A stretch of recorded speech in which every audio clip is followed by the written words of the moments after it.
ती कोणी चोर नव्हती ना गुन्हेगार. नवऱ्याने कर्ज घेतलं आणि शिक्षा बायकोला मिळाली. आंध्र प्रदेशच्या चित्तूर परिसरातली ही घटना आहे.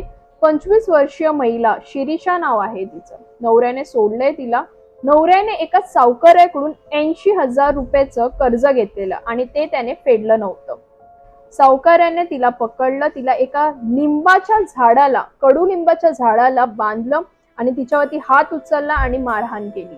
ती मुलांच्या शाळेत डॉक्युमेंट्स घ्यायला जात होती. रस्त्यामध्ये सावकार आणि त्याच्या काही साथीदाराने तिला घेरलं, तिला पकडलं आणि एका झाडाला, कडुलिंबाच्या झाडाला बांधलं आणि तिच्यावरती हात उचलला आणि तिला खूप मारहाण केली.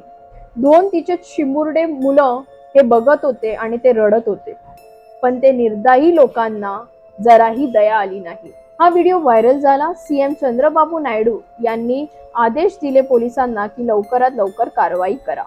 आरोपी मुनी कन्नप्पा आणि त्याच्या 3-4 साथीदारांना पोलिसांनी अटक केलं. सीएम चंद्रबाबू नायडू यांनी शिरीषाला पर्सनली फोन केला आणि 5 लाखाची मदत केली. तिच्या मुलांचं शिक्षणाचा सगळं खर्च सरकार करणार असं आश्वासन दिलं. काय होतं आपल्या देशामध्ये? ओडिसामध्ये 20 वर्षाच्या मुलीवरती गँग रेप होते. माहितीच्या नुसार आम्हाला हे कळालंय की त्यातले काही जे मुलं आहेत ते मायनर आहेत. दुसरीकडे बायकोच आपल्या नवऱ्याला मारण्यासाठी सुपारी देते. काय हे नवीन भारत आहे? सकाळी उठल्याबरोबर आपल्याला रेप, खून, हिंसा अशा बातम्या बघायला मिळतात. कोण कोणाला मारतंय, कोण कोणावर अत्याचार करतंय, कोणाच्या शरीरावर तर कोणाच्या आत्म्यावर बलात्कार होतोय.